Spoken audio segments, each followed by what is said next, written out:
Hi all, welcome back to The Handbook, the Operations Podcast. I'm Parv Nagra. If we look back, the first wave of AI use cases in our space were focused on content, ideation, or production, using AI as a tool to create or augment the delivery work we were doing. We had to learn the tools and the prompts, but it was easy to get our heads around. What took longer was to get some clarity around how AI was going to help people behind the scenes in finance, operations, and management in running the business. Thankfully, that started to take shape. But there's an assumption, or more like a hope I keep hearing, that AI is going to swoop in and fix everything. That once you plug it in, it'll make sense of all our messy data, the disparate systems, the spreadsheets that every person in the business has floating around, and start giving you answers on what's happening or what's going to happen. I understand why it's a compelling idea, but is it true? I wanted to bring in someone who's lived this from the ground up, not as a consultant, but as someone who's walked into a broken finance function and spent years rebuilding it properly. Today's guest is Andrew McBarnett. He's a finance and operations leader with over 35 years of experience across PE-backed businesses, global corporations, and scaling organizations. At Lucid Group, a PE-backed medical communications agency, was started as a 4-month assignment turned into a 6-year transformation. They now have 15 entities, over 400 people, EBITDA grown from 3.6 million to 18.1 million, and a clean audit 3 years running. By the way, we're going to screen share some slides during this episode. It's not essential to look at those, but it could be nice for additional context. If you're listening on Apple Podcasts, you can open the app and switch to watching the video or check it out on YouTube. We'll get into the conversation with Andrew in just a moment. Thanks for listening to The Handbook, the Operations Podcast. If you run or work inside an agency or consultancy, you'll know that the numbers side of the business can feel like someone else's department. Delivery over there, operations over there, and finance way over there. That's exactly the gap the Missing Finance course was built to close. It's a free course I co-created with FinOps consultant Rich Brett, and it's designed to give leaders, delivery professionals, and your wider team a shared understanding of how the business actually makes money. We're talking P&L, utilization, pricing, forecasting, revenue recognition, and all the things that drive real decisions, explained clearly. There are 3 learning paths depending on your role, so you only cover what's relevant to you. Every topic is free, there are quizzes to reinforce learning, and you can track your progress. This course is designed to be embedded in your new starter onboarding and team training. Get everyone in your business on the same page with the Missing Finance course. Get started at learn.scoro.com. Andrew, welcome to the podcast. Thank you so much for being here today. No, thanks for inviting me, Harv. It's a pleasure to be here, and I've been looking forward to this for a couple of months since you invited me. Thank you so much. You describe yourself as a finance guy who doesn't really do a great deal of finance. Tell me what you meant by that. Okay, so what I mean is, well, let me take you back a little bit. I've always been fascinated by the way things work. So growing up as a child, I was the kind of annoying kid that we kept on asking why, until my parents bought me a set of encyclopedias and I buried my head in those. But when I was at school, I tended to sort of start to learn about systems, and I basically realized that systems created outcomes. Businesses, of course, are complex systems. And moving into accountancy, what I'd hoped is the numbers would tell me and explain the business. Sadly, they didn't. But what they did reveal were the outcomes. So they kind of tell you where the pain occurred, but they wouldn't actually tell you what the source was. So as an accountant, I use the numbers as a diagnostic tool, basically. So what I tend to do is I look at the numbers and then I go upstream to find the root cause. So once I've found that root cause, then I redesign the system. So I don't really see myself as a finance guy that produces finance information. I think of myself as somebody who basically redesigns operating systems so that the financial outcomes will be improved. I love that. So you're at Lucid Group now, and let's set the scene. Tell us about the size and the makeup. Maybe when you joined back in 2020 and versus what it looks like today. Okay, so Lucid is a private equity-backed business. When I joined in February 2020, they were operating from the UK, the US and Singapore. Mm-hmm. So I'll contrast 2020 to 2025. So in 2020, they had about 211 employees. Mm-hmm. They've almost doubled that now to 405. Mm-hmm. Back then, we had 25 legal entities. We've actually rationalized that down to 15. Revenue back then was 31 million. It's now 76 million. And our EBITDA in 2020 was 3.6 million. It's now 18.1 million. Mm-hmm. So I guess the two statistics that really jump out the page really is we've more than doubled revenue, but our EBITDA has increased fivefold. And yeah, that would be, a headline would be it's a growth story, but I think that's an operating model story. A lot of businesses can grow their revenue, of course, but not many businesses can grow their revenue without the challenges of friction, diluting profitability. And really, that's what I've been spending the last 5 years doing at Lucid, is actually trying to redesign the system so that friction doesn't actually consume its profits. That is such an amazing transformation. We're going to dig into that in more detail. But can you tell us, when you arrived back in 2020, what did you walk into? What were the challenges you were seeing? It was very challenging. So I joined in February 2020, and I guess for starters, the finance team, they were working incredibly hard. But what I found was that the systems and the processes just were working against them. So I joined, actually on Valentine's Day, on the 14th of February, and the company hadn't even closed December at that point. So as I started to investigate different tasks and activities in finance, I found that revenue recognition, for example, wasn't reliable because we had data scattered amongst many systems. What's the other thing I saw? Our billing accuracy was very poor. That meant clients weren't paying us on time. Therefore, our cash flow was suffering as a consequence of that. I found the AP team and their processes weren't particularly effective. And what that then meant was we had suppliers putting us on hold. But I think the biggest thing that really alarmed me, Harv, was the fact that the leaders were making decisions using data that was stale and outdated. So I could see that finance was struggling, but finance was just the place where basically these issues were coming to a head. The numbers were actually making them visible, but it wasn't really driven by finance actually as being the cause. And I guess as I thought about it more, I looked at it and I thought, well, yes, you could think these are isolated problems, but actually, on the whole, the issue was that the operating model that had taken Lucid a long, long way, they've acquired lots of businesses and done really well, was just basically not robust enough to actually take them to the next level. So they'd basically outgrown that operating model, and it was in desperate need of a redesign. Mm-hmm. When you refer to operating model in that context, what kinds of things do you mean? Is it the systems and the processes? Can you just elaborate on that a bit? I'll summarize it in 5 pillars. That's probably the easiest way. So one core element of the operating model is the decision architecture. So does everybody know who makes the decision and what the authority rights are? So that's the first one. The second one, I would say, is data and information flow. Who owns that element of data? I don't know about you, but I've been in many companies where finance is saying they own something and the delivery team say they own the same number, for example. You don't have one version of the truth. The next thing I think about is process integration. So that is, how is the workload moving, not just within a function, but across functions as well? Again, what you're trying to do is make everything very efficient, and you want to avoid any sort of duplication of effort. The other thing I would say is control and governance. You've got to have a matrix in place, a structure in place, so we know, or if it's, say, for example, this invoice is this value, who signs it off? Or if this decision needs to be made, who approves it? Or how many people sign that off? And then the final thing I think about is, has the company got that capacity for change? For example, transformation. If you're undergoing a project, will that succeed or fail? Sometimes you can see that before you actually implement. Yeah. If you implement in AI, will that succeed or fail? If you buy a new company, will that integrate seamlessly and be successful? But I think those are probably the 5 pillars that I consider when I'm thinking about the operating model. Right.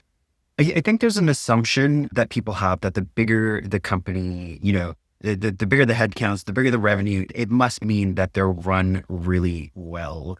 And, what's your view on that? But to be honest, I think that's probably one of the biggest misconceptions in business. Having worked in some huge companies, and well, just here's one example. You probably haven't had the opportunity, but I have had the opportunity to go into the storeroom of some of these major designer brands. Mm.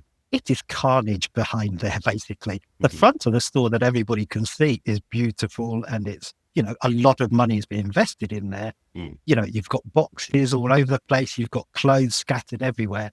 And I think that's the kind of the facade that people see is they presume that because it all looks shiny on the outside, everything internally is correct. But the reality is for every company, your business is evolving faster than your operating model. So it will take you so far to a particular stage of growth, but you do have to review it. I mean, I'm thinking of Kaizen is the phrase that comes to my mind, that you're also always going to have to constantly improve. And that's why I say, and it's a phrase that I use often these days, is businesses don't fail to grow, they fail to absorb their growth. Mm.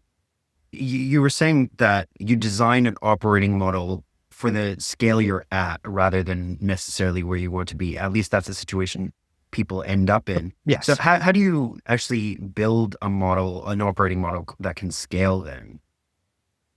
So it takes planning, it takes a bit of vision, of course, but I think an operating model that can scale is one your business is going to become more complex. That's a given. As you grow, it's going to become more complex. You're going to have more clients, hopefully, more transactions. You may have more staff. You may have more processes. So complexity is a byproduct of growth. Mm. But what you want to try and avoid is that complexity creating friction. So that's the kind of thought process that I go through is are we building something that as we scale, it either reduces friction or the friction stays at that current level. Mm-hmm. So characteristics that I'm thinking of when I'm looking at a business is things like, are your decisions becoming faster or slower? Mm.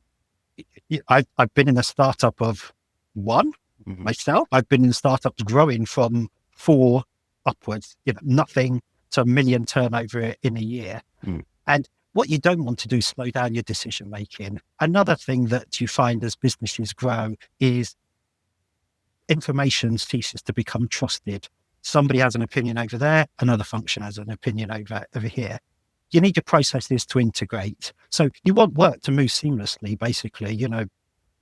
The more efficient that is, the more profitable you're going to be, the more cash you're going to generate because you can build things much quicker. Mm-hmm. And also you want your controls to become stronger. So what I mean by that is you want to be able to be in a position where as you grow, you're using systems and processes to actually help you. So, you're small, maybe you can check every invoice, but as you grow, you want the systems to be flowing invoices through and actually checking them. If you've got purchase orders, matching them, posting them, things like that. So, and also you want your business to become adaptable. So as you add people, as you add clients, as you restructure your company, as you do M&A, you want that to be absorbed by the company, not, something like that means you have to do a complete redesign. Mm. So for example, at Lucid, if we acquire a new company, to spin that company up across all our finance systems, probably takes us less than a morning to do. Wow. Yeah. That is incredible. I was expecting to say a week or something, but that. So and we built the system that way. For example, like the accounting system, it literally is a copy paste and we have a template company. So all I've got to do is company name, address, branding. If I need to put a logo in there, it consolidates all the way through into the group accounts. Everything is structured that way. So it's future proofing these things and thinking about, where do you want to be and then working backwards and building the operating model that can support that. Mm-hmm. Incredible. So you were meant to come in for a 4-month assignment at Lucid, but 6 years later, you're still there. What happened?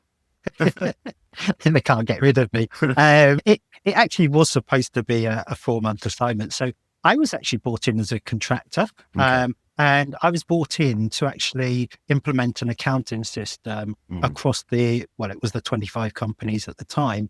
I was hired by the CFO and we had a fantastic relationship, to be honest with you. So we talked a lot about finance, but we also talked a lot about the business. And what he would do is, he'd tell me about the growth aspirations of the company. But as we're talking about it, in the background, we're both thinking, but it's a struggle now, to be honest with you. How can we take more on with the operating model we've got?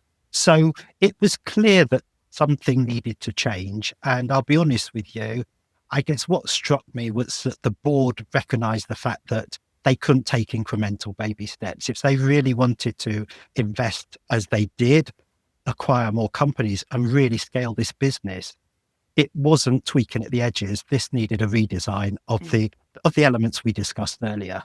And that's pretty well what I've spent the last 5 years doing. So as I said, I was brought in to do the accounting system. I think the next thing they asked me to do was to simplify the legal entities. So we took the UK trading entities down from 5 separate companies down to 1.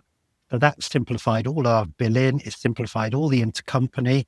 It reduced all our compliance costs because we didn't have to audit 5 companies, and it reduced a lot of friction. And then pretty soon after that, they created this group finance director role and offered it to me, and here I am. Andrew, you were sharing some slides with me previously when we hopped on a call that set some nice context about what after you came in, you assessed the situation, you determined some of the stuff that needs to be done, what you communicated to the team, and so on. So if you don't mind, I'd love for us to walk through that together and you kind of explain it, take us through that. Sure. Okay. Well, first I'll start with just to say that these slides that I've shared with you were first presented in November 2020. So I'd done my contract period. They then awarded me the full-time role. And my first team presentation was these 4 slides. And these slides I still present every quarter to the team, just to remind them of the journey we've been on and actually, just to keep us aligned and ensure that everybody is bought into the vision. So the first slide was my vision. And basically what I was trying to demonstrate to the guys is there is a path for us to create more value to the business, but everything needed to be built on a solid foundation, which was going to be our new accounting system, which I was in the process of putting in. And my view was that once we had an accounting system, we could produce timely, accurate, and reliable data. And what that does is build trust in finance.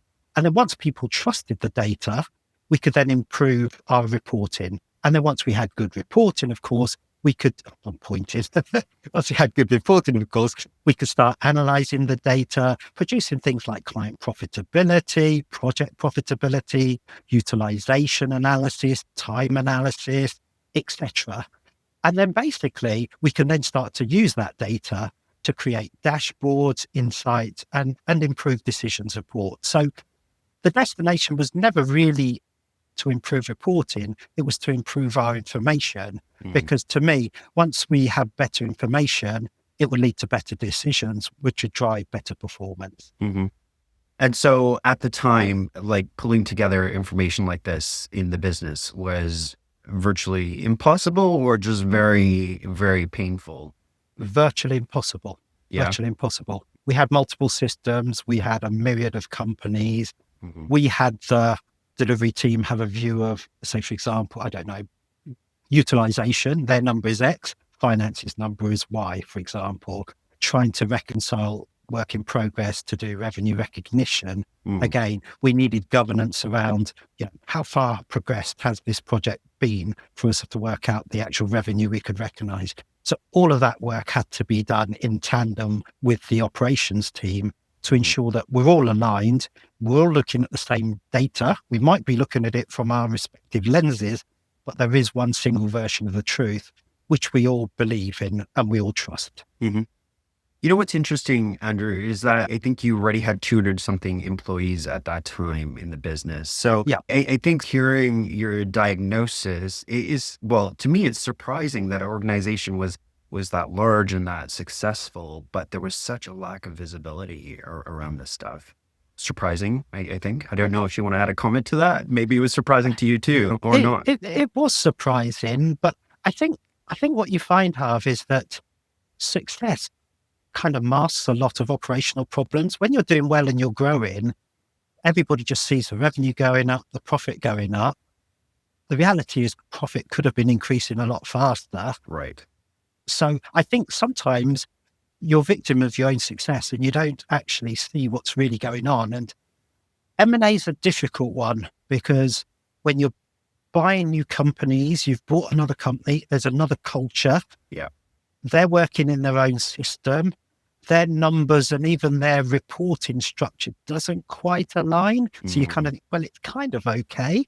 So people accept all of that. Whereas what we now have is one standard across even our chart of accounts. We only have one chart of account. Every company in the group follows that same structure.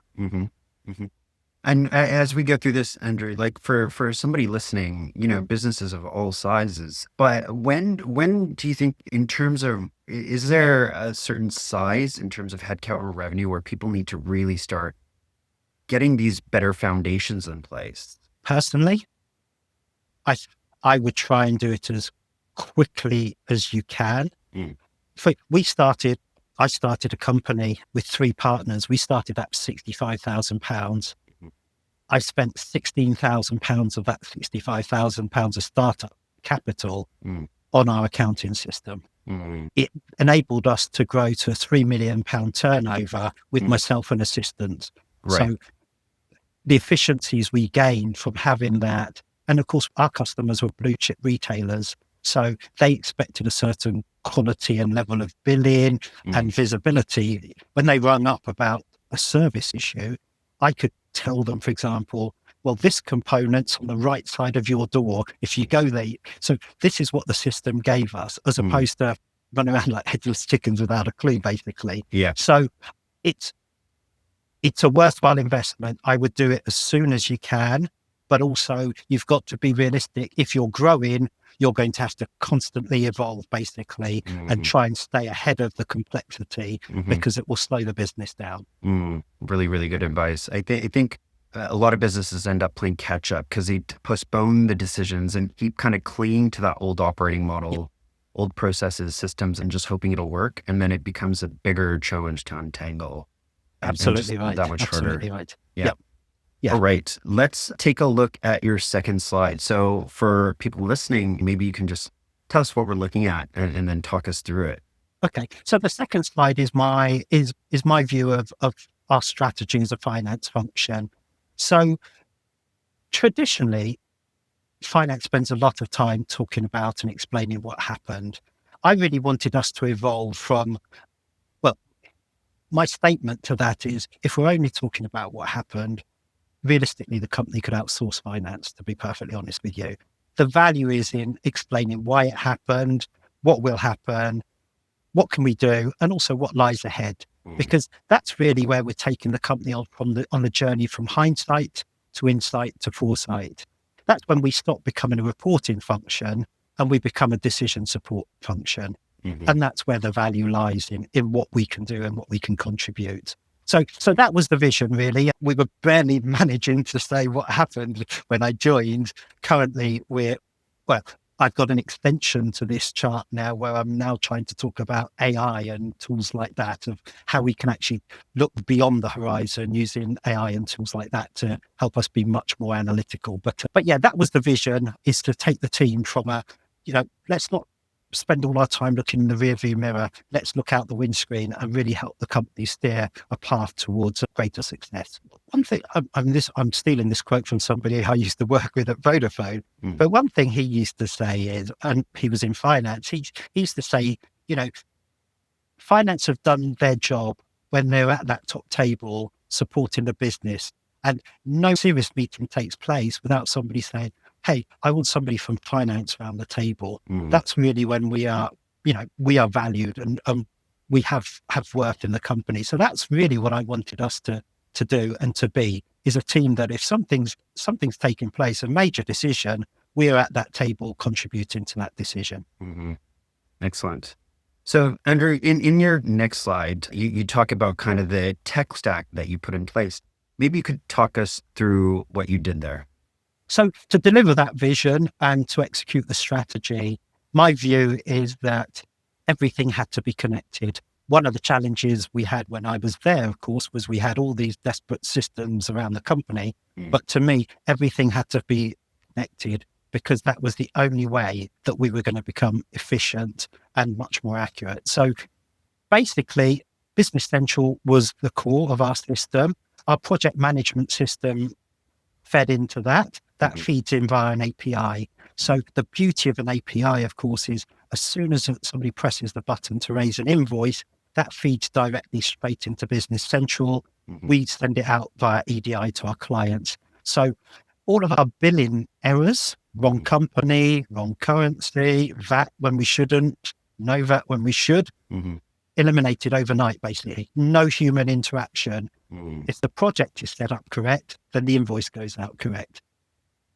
And of course, that therefore means the customer receives it. There's no challenge. We wait in our business, most of our customers are on 90-day terms, then we get paid immediately. I think at the end of June, I think we had 968K's worth of early payments from customers. Wow. So we have gone from a situation where our debtors ledger was a complete mess and we didn't know what's going on to now, most months we have sub 2 or 3% past due at any month end.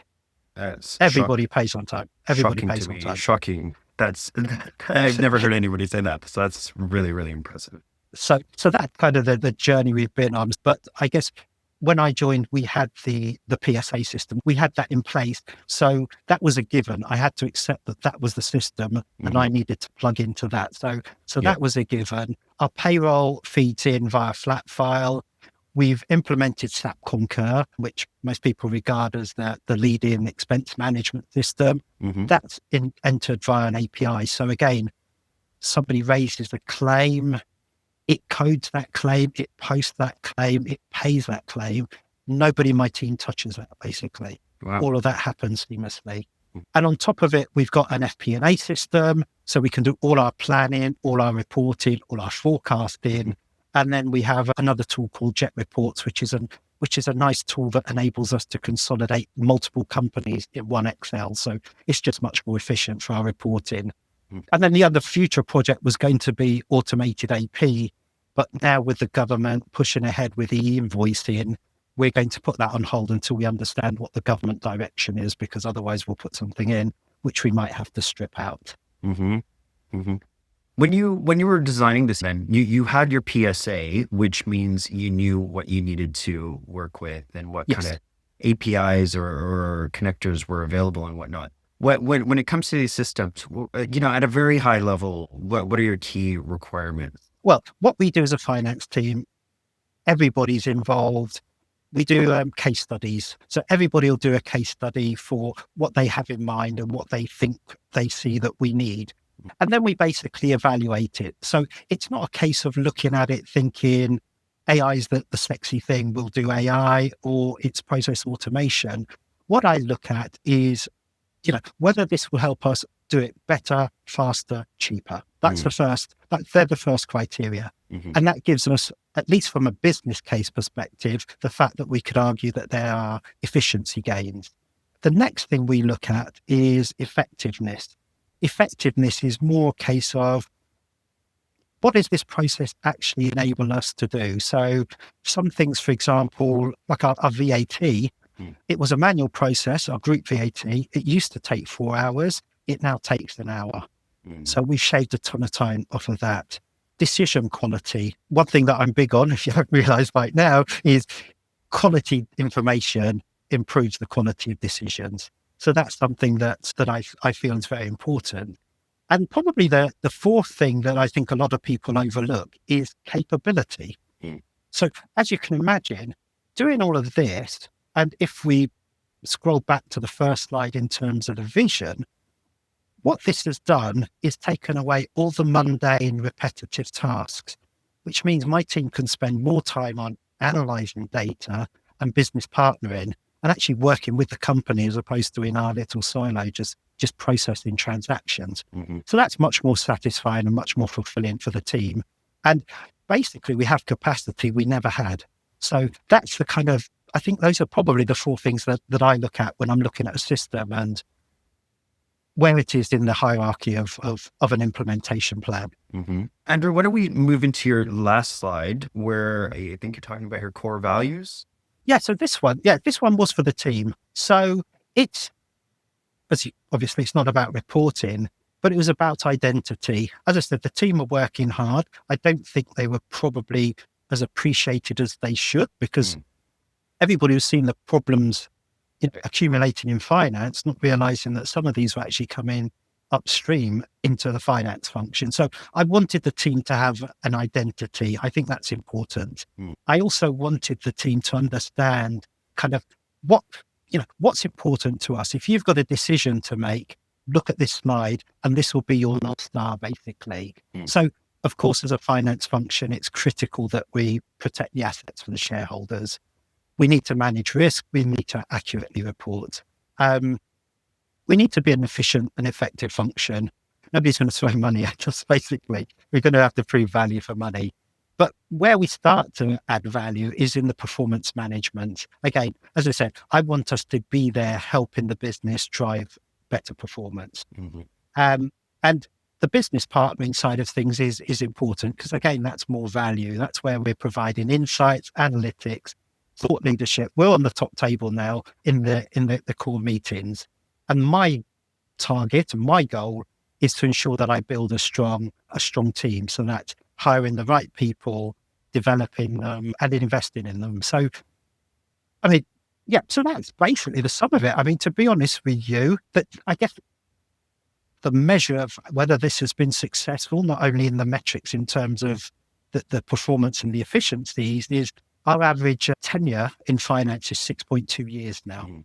So I think it's worked, and everybody is fairly happy with the journey we've been on. One of my favorite things in what you just said is that one of the values of the finance team is to share thought leadership. And that's not something you hear very often. Can you explain what you mean by that? So what I mean by that is, I'll tell you a story first and then I'll come back. Hopefully the story might help. So when I was at Vodafone, so I was part of the Vodafone team that acquired cable and wireless worldwide. Then we had an integration meeting. So there was a bunch of guys from cable and wireless who understood the fixed infrastructure. Then you had the Vodafone people like me who understood mobile technology. So we're in an integration meeting and talking about various issues. And I walked out of the meeting and I came out with a guy, his name's Ed from Cable and Wireless. And he turned to me and said, "Did you see that? None of those Vodafone guys had a clue about fixed." And I thought, that's it. That's what I want my team to do and the team to be. So it's not just a case of understanding the numbers, it's understanding the business and using the numbers to communicate to the business.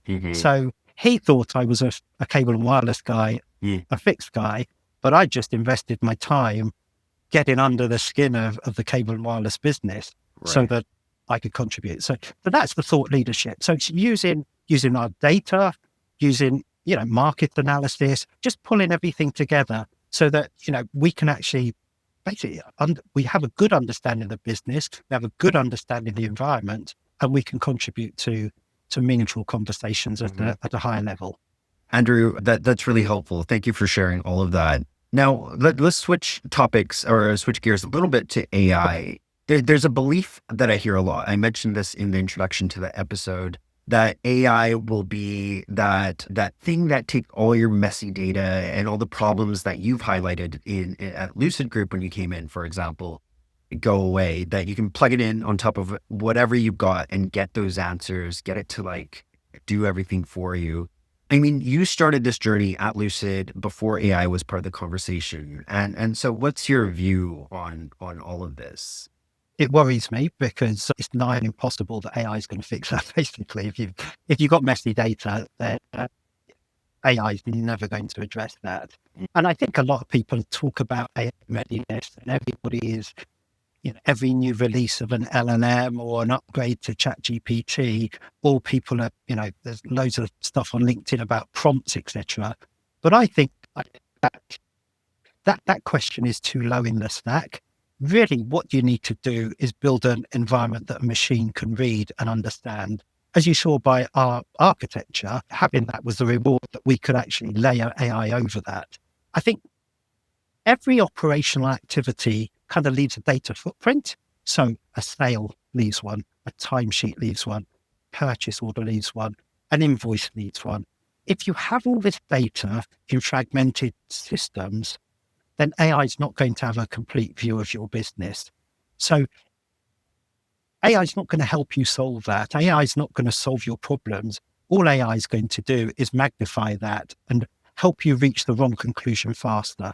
If all your data is not connected, then you are in serious trouble. And if your data is not clean, as you mentioned, then that's a serious problem. So what we did, and as I mentioned earlier, is we ensured that we had one single source of the truth. We ensured that we had an environment that a machine could read and understand. So no, we weren't preparing for AI. We were preparing for better decisions. Mm-hmm. But AI was that reward that we got for actually building a solid foundation. Mm-hmm. When you say a single source of truth, I mean, the stack we looked at had multiple systems, but you've tried to consolidate that as much as possible, remove as much stuff floating around in spreadsheets as much as possible, and then try to ensure that all of this is deeply automated and connected. Is that right? That's kind of right, but we have single sources of truth. So accounting data, a single source of truth in the accounting system. Got you. Project delivery data is in the PSA system. Expenses data is in Concur, for example. Got you. There's only one version of those. So, for example, I'll try to describe it. So you have the PSA has project number data. Of course, if somebody submits an expense claim, they need that project number to put against it. Every night, the API sucks the data out of the PSA into Business Central, out of Business Central, into Concur. So by the morning, if you set up a project today, by tomorrow morning, that project number will be there for you to submit your claim against. So there's only one version of that project, and that project number, it's in the PSA. Okay. That's what I mean by a single source of the truth. That makes sense. Andrew, so we launched this report this spring called the Maturity Gap Report and found that, I mean, it was shocking that only 13% of firms that completed the survey said they'd automated any meaningful part of how they work. And that's a sharp contrast to yourselves. You were telling me that you've done an internal assessment, and now it's something like 44% of everything you do in finance is either automated or AI assisted. So talk us through some of the benefits of the work you've done, particularly when it comes to automation AI. I think you've highlighted some examples there about data flows, but can you talk us through that? I'll share an infographic with you, Harv, that you can share with your listeners, viewers, both. But I guess for transparency, what I would say is that AI and automation, as we've discussed, wasn't the objective. It wasn't ChatGPT. It wasn't even a thing back then. The objective was to basically create more value by supporting better decisions. What AI has done is it's created a mechanism to help us get there faster. So, as I said, better, faster, cheaper is really the key there. But I don't want to run through those issues again, but if we look at the infographic, let me just pick some things out there. So a new FP&A system sitting on top of everything. We stripped out the existing one we had. That generated a total cost of ownership savings of 3 years. I talked about effectiveness earlier. So we have a custom GPT that checks our W8s and W9s. That's a US IRS tax requirement. Mm-hmm. So again, that is checking everything consistently. If a human does that, they'll miss one thing or miss another. That is 100% consistent. So that means that the system's checked it.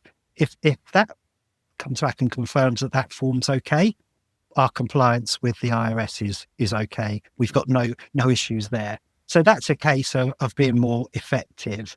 I talked about the VAT one, Concur expense claim. As I said, even for the delivery folk who are, of course, billing and charging their time, having a system that now means that they can photograph the receipt, it posts it to an expense claim. They pay on the company card, it matches it to that expense. They don't have to do any of that now. I did a survey with the team, and they were saying they were saving about 15 to 30 minutes per expense claim. So that's 15 to 30 minutes more billable hours, basically. Yeah. So that's another fantastic achievement. Travel tracker, there's always more compliance finance have to adhere to, and global mobility is one of those. So we've built an automated workflow that if you're going overseas, you just send an email, and then the system reads that email, populates an Excel spreadsheet, and at the end of tax year, I just use that to work out our global mobility tax liability, if any.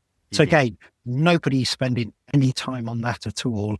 It's as opposed to without it, AI and automation, I'd be saying, I need more people, I need more staff, we can't cope.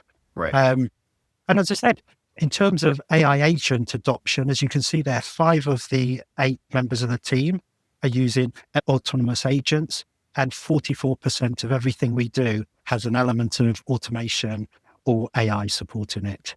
That's incredible. Let's talk about the kind of the culture element. You've talked about it being harder than the systems aspect of kind of implementation and all that kind of stuff. What does changing the culture of the team actually require? Or in your case, what did it require? It was hard. And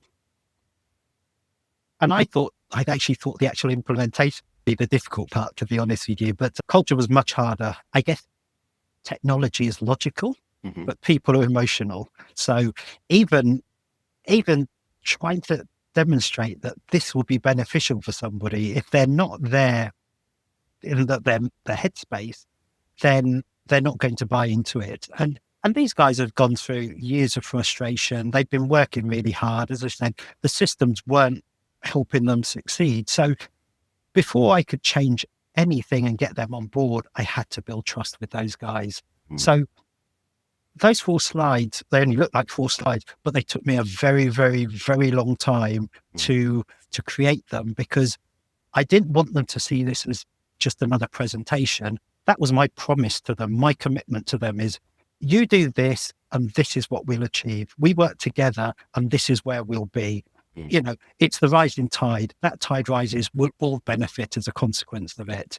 So what I was trying to do was to help them see that change was possible. And I did a workshop with them. It was based on the book by Carol Dweck called Mindset. I don't know if you've come across it. And it talks about a fixed mindset. We've always done it this way. It's never worked. Nothing will change. To a growth mindset. Well, let's give it a try. I'm open-minded, etc., etc. So we did this workshop, and then I was able to call them out to say, you're demonstrating a bit of a fixed mindset there, aren't you? Oh, nice. Why don't we just test it? Why don't you just send that email this way and see what the response is? And every improvement became proof, basically. So it was just a case of taking baby steps initially, but as we gained momentum, the team saw that change was possible, and then they bought into it even more. So 5 years ago, you were something like 15 people in your finance team, I believe, and you're now at 8.5 full-time 8.6, yeah, 8.6. Yes. Handling much more in terms of transactions in a business that's something like 3 times the size. Super impressive. How does the team feel about that trajectory? Has this impacted their work-life balance, or has the work you've done just completely transformed and just made you guys so much more efficient? So it really is down to the transformation in finance, to be honest with you. So my goal was never to reduce headcount. I was under no pressure to reduce costs or anything. My goal, and I guess from a leadership perspective, was to remove the low value, boring, monotonous number crunching that finance people have to do. So what we actually did was all we did was actually, when somebody left, we just let the systems and the processes absorb that workload. So, and the systems was doing that. We were replacing repetitive tasks with more automation with AI. So people began to focus on the more interesting tasks. Even in AP, yes, you can sit there spending your time processing invoices, or you can sit there spending your time analyzing the number of, I don't know, printers we use. How can we rationalize our printers? Can we go to tender and get a better price and narrow it down? Things like that. So we just made the roles more interesting, and then retention improved, invested in their development. So nobody's doing the same job. And so I think really it's kind of those sort of things that made the big difference and has driven our tenure to 6.2 years. And to me, that's a much better metric than headcount saving. So much more efficient. I think in 2021, we were doing, I think it's 283 transactions per head per month. We're now at 573 transactions per head per month. And that's measurable in the accounting system. So that's one measure I can objectively record. So yes, it's virtually doubled, but hours, nobody works really super long hours. I can't even remember when we had to work a weekend, to be honest with you. Sometimes I do because I love my job, but the team don't have to. So it's just a case of using the systems, removing the friction, and just being more efficient and doing the more value-adding jobs and tasks. Amazing. And talking about the role of finance and when it plays in your business, this is one of the reasons, Andrew, I wanted to create the Missing Finance course, which you know about. Yeah. In my experience, people's eyes sometimes glaze over when there's somewhat technical financial terminology used, and then the finance person assumes everyone understands it, and you kind of lose them when you don't have a narrative in mind that helps people understand what's happening. And you've talked about linking kind of operational language to those financial outcomes, talking about utilization and recovery rather than margin and EBITDA. And so the delivery team can actually understand what's happening. It sounds like you've recognized a similar problem to what I'm describing, in that finance, when they're only talking about numbers, they're not helping everybody else. Can you just take us through that a little bit? No, you're right. And first of all, some of my team members have done your course and they love it, actually, by the way. So it's fantastic. So you're right, though. But I don't think it's just finance. I think most functions develop their own language. So yes, we talk about, what do we talk about? We talk about margin, we talk about EBITDA, we talk about cash. The delivery folk, as you said, they talk about utilization, recoverability and billing. But then you have HR, they talk about attrition and engagement. Sales are talking about pipeline, funnels and conversions. So we all are describing the same business, but through our own respective lens. I think, you're absolutely correct. So I think the problem is that in our own little worlds, we don't recognize that, or we just assume that everybody understands our language, and we don't. So this was a big hurdle we had to overcome in Lucid. I guess I quickly realized that if I stood in a delivery meeting and said to them, right, what are we going to do to improve margin? As you said, they would glaze over, they're checking their phones, they would be disinterested because they don't manage margin. But if I spoke to them about utilization, recoverability and over-servicing and project delivery, those are the behaviors that they can control.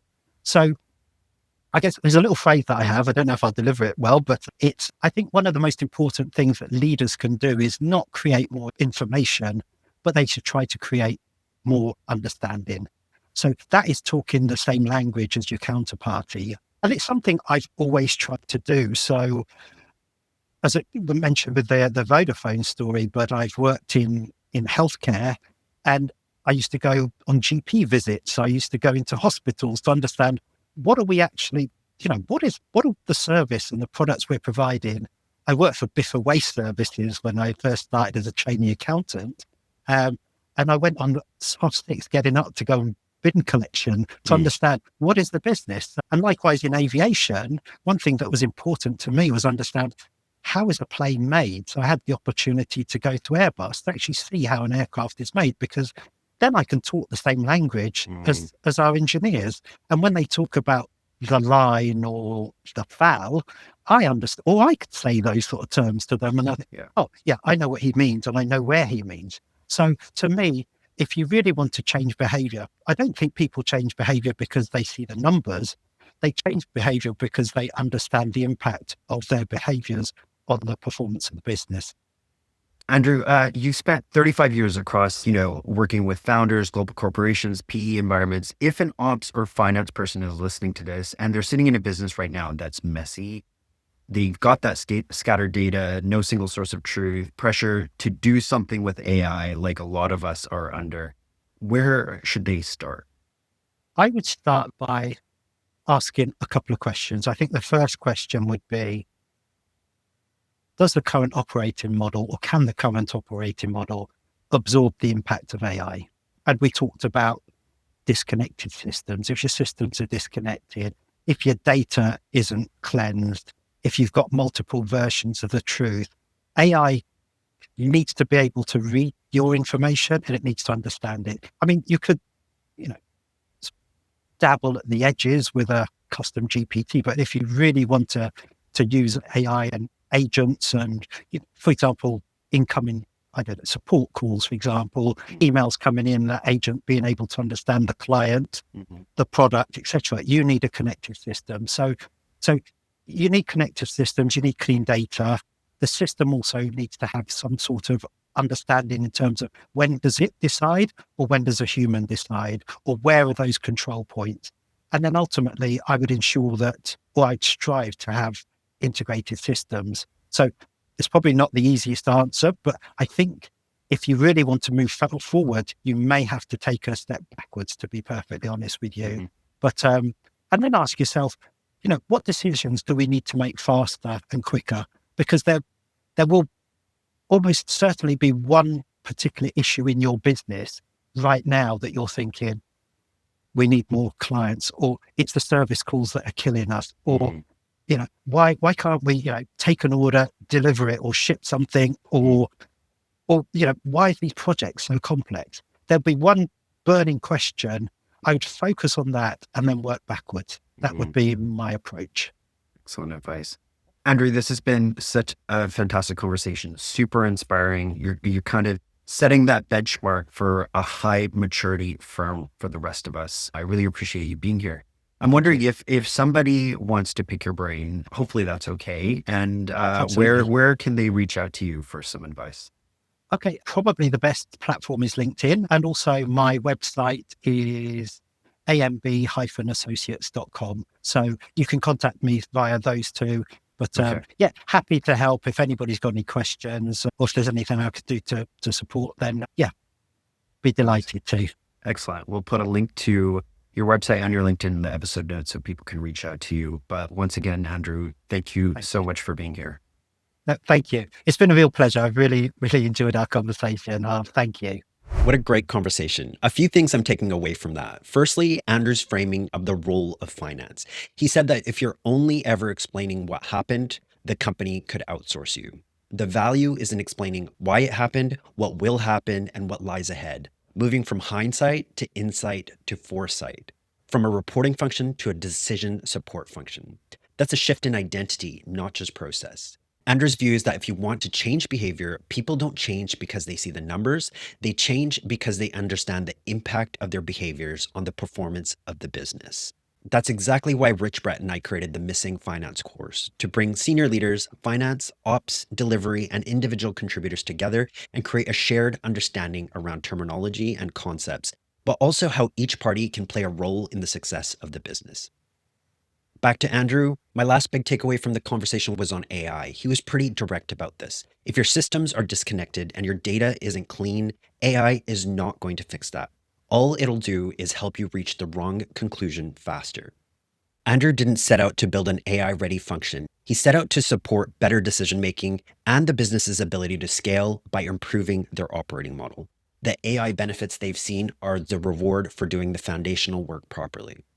Now, if this episode was useful to you, please do share it with someone in ops or finance who's feeling that pressure to sort things out right now. That's it for me this week. I'll be back soon with another episode. This podcast is brought to you by Scoro, a platform designed for agencies and consultancies, which allows you to manage your projects, finances, and resources, all from one system. This is a platform I brought in at a previous workplace, which completely transformed the way we worked, and which I've recommended to clients of my own. You can sign up for a free trial on Scoro.com. That's SCORO.com. Or reach out to me, Harv Nagra, on LinkedIn if you'd like to hear about some of my experiences.